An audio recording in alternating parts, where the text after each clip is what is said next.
উপস্থিত হয়েছে। আমরা সবাই মর্মাহত দুঃখিত যে নাস্তিক মুরতাদরা আমার পয়গম্বর সাল্লাল্লাহু আলাইহি ওয়াসাল্লামকে নিয়ে কটূক্তি করেছে এবং তাকে চরিত্রহীন বলা হয়েছে। যার চরিত্র সম্পর্কে আল্লাহ পাক রব্বুল আলামিন বলেছেন, যার চরিত্র সম্পর্কে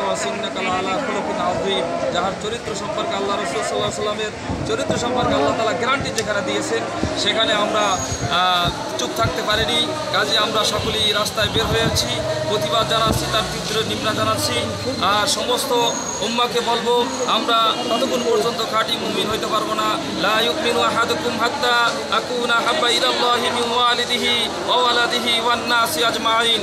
আল্লাহ রাসূল সাল্লাল্লাহু আলাইহি ওয়াসাল্লাম বলেছেন, ততক্ষণ পর্যন্ত তোমরা খাঁটি মুমিন হইতে পারবে না যতক্ষণ পর্যন্ত তোমরা না রাসূল করিম সাল্লাল্লাহু আলাইহি ওয়াসাল্লামকে তোমার সন্তানি পরিবার পরিজন থেকে বেশি না ভালোবাসবে।